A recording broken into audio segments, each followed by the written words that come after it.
Selamat pagi Opa Oma, Bapak Ibu dan saudara-saudari sekalian yang dikasihi Tuhan Yesus Kristus. Salam sehat dan sukacita selalu. Berjumpa kembali bersama saya Neneng dan Oma Lili Dias di acara Oke, hari ini Orang Kudus hari ini edisi 9 Maret 2023. Selamat pagi Oma Lili. Selamat pagi. Apa Nenek. kabarnya? Baik ya, sehat, sukacita. Nah, baik. Kalau diawali senyum itu pasti kelihatan ya sukacitanya. Oma hari ini mau cerita tentang apa, Oma? Tentang Santa Francesca Romana. Bagaimana itu? Dari mana asal kehidupannya itu? Bagaimana? Francesca itu lahir tahun 1384 dengan nama Francesca Bussa de Leon. Orang tuanya itu bernama Paulus Bussa dan ibunya Jacobella Bussa. Mereka itu bangsawan yang kaya raya. Mereka mendidik anaknya dengan baik sekali. Dan selain begitu, mereka juga mengajarkan Francesca untuk menaruh perhatian kepada orang-orang miskin, kepada tetangga-tetangganya, gitu. Mereka adalah orang-orang Kristiani yang taat. Francesca itu tumbuh menjadi dewasa dan cerdas melalui didikan orang tuanya. Ketika dia baru berumur 11 tahun, dia sudah mempunyai niat di dalam hatinya untuk menjadi biarawan. Tetapi orang tuanya tidak setuju. Mereka ingin supaya dia kawin, menikah. Dicarikanlah jodoh. Mereka mencarikan jodoh untuk dianya dan mencarikan suami untuk dia. Dan akhirnya terus mereka mendapat menikah juga. Iya, mendapat namanya Lorenzo de Ponciani. Lalu kehidupan mereka bagaimana setelah menikah, Oma? Kan nggak saling cinta, Oma. Mereka itu Francesca dan Lorenzo saling jatuh cinta setelah menikah. Padahal mereka dijodohkan. Mereka hidup bahagia di dalam perkawinan. Francesca dianugerahi beberapa orang anak. Mereka perkawinan mereka itu berlangsung selama 40 tahun.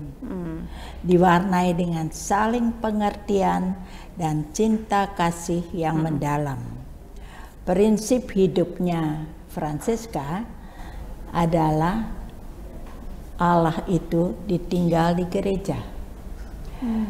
Dan mereka mencari Allah melalui kerja dan usaha sehari-hari dalam urusan rumah tangga. Oma ya. Seperti sekarang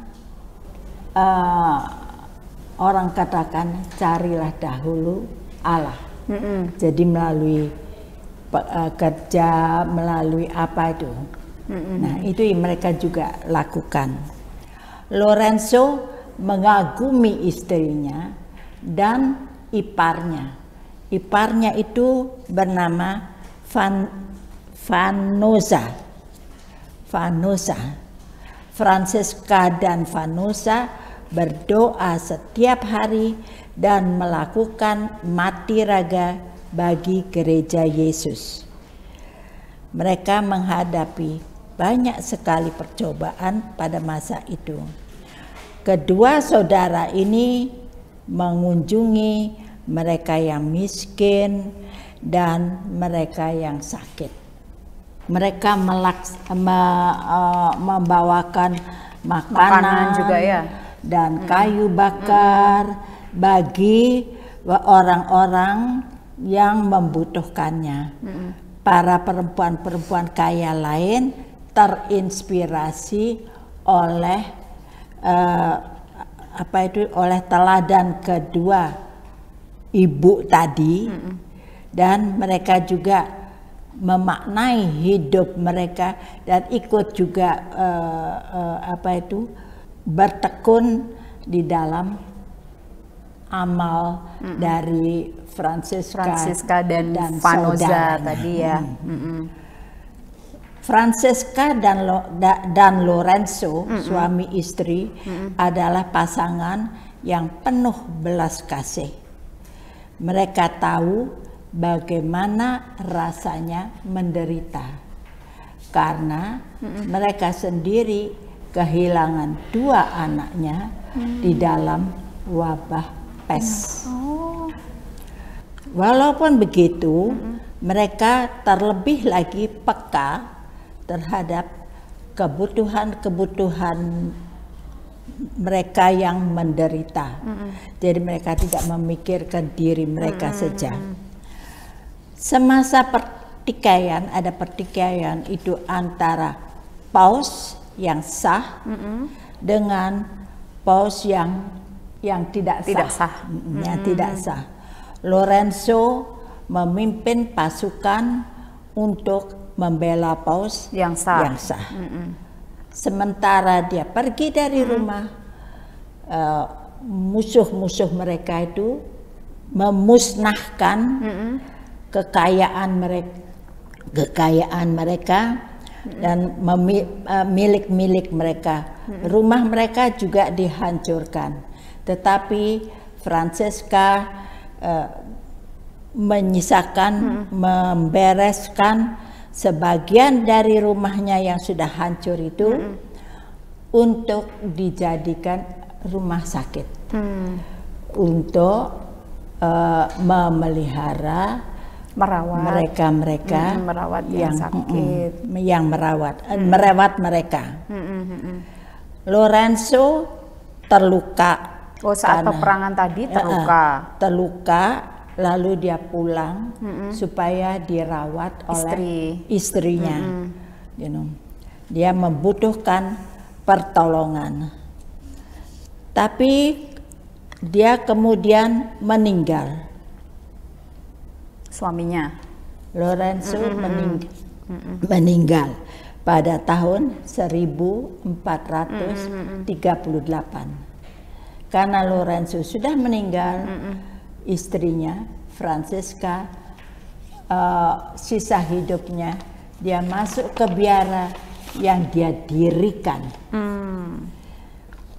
Francesca bersama beberapa rekan mendirikan sebuah komunitas yang semacam kongregasi untuk meningkatkan kerja-kerja amalnya.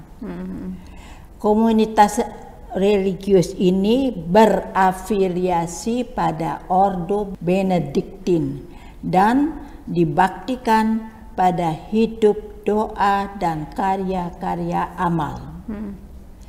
Tanggal 15 Agustus 1425 bertepatan dengan pesta Santa Maria diangkat ke surga, Francesca mendirikan Olivetan Oblates of Mary, sebuah tarekat persaudaraan awam di bawah bimbingan para biarawan Benediktin Olivetan. Tanggal 4 Juli 1433, tarekat ini mendapat persetujuan dari Paus Eugenius keempat. Saat ini mereka lebih dikenal sebagai dengan nama Obiate Santa Francesca. Jadi itu terus sampai sekarang masih ada ya. Wah, luar biasa sekali ya Oma. Lalu bagaimana kisah akhir dari Santa Francisca dan bagaimana beliau diberikan gelar kudusnya Oma?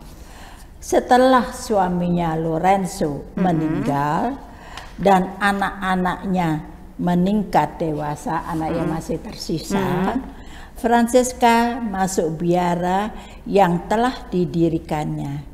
Ia diangkat menjadi pemimpin biara hingga kematiannya, hingga hari kematiannya. Santa Francisca Romana wafat pada tanggal 9 Maret 1440.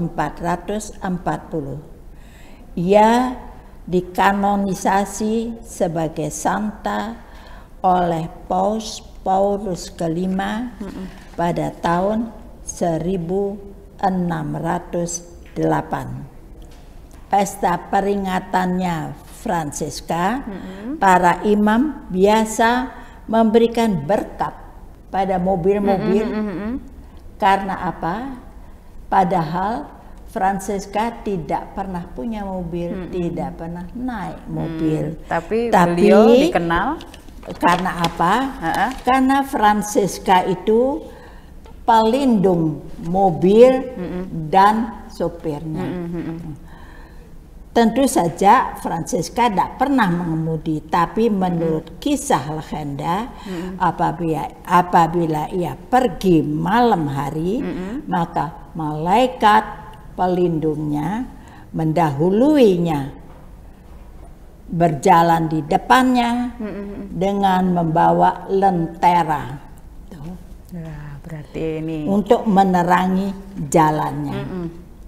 Semasa hidupnya dia disebutkan mendapat 97 penglihatan, di mana ia melihat banyak siksa-siksa neraka.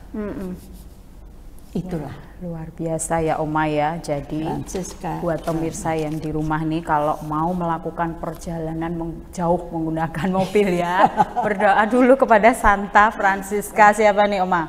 Santa Francisca Romana ya.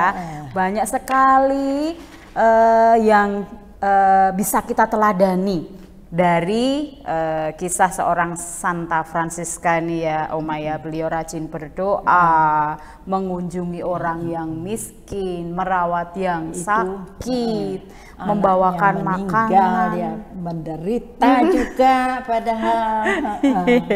Luar biasa sekali ya Oma ya. Terima kasih loh atas kebersamaannya Oma Lili Dias ini pada hari ini, sudah berbincang dengan penuh semangat, penuh sukacita ya Oma ya. Baik, sebelum kita tutup acara hari ini, kita siapkan hati untuk bersama-sama berdoa.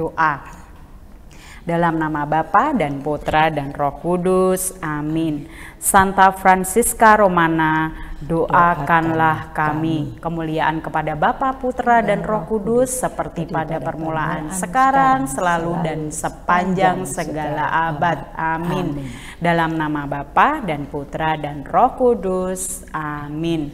Baik pemirsa sekalian yang dikasihi Tuhan, sampai jumpa di acara Oke hari ini, Orang Kudus hari ini selanjutnya.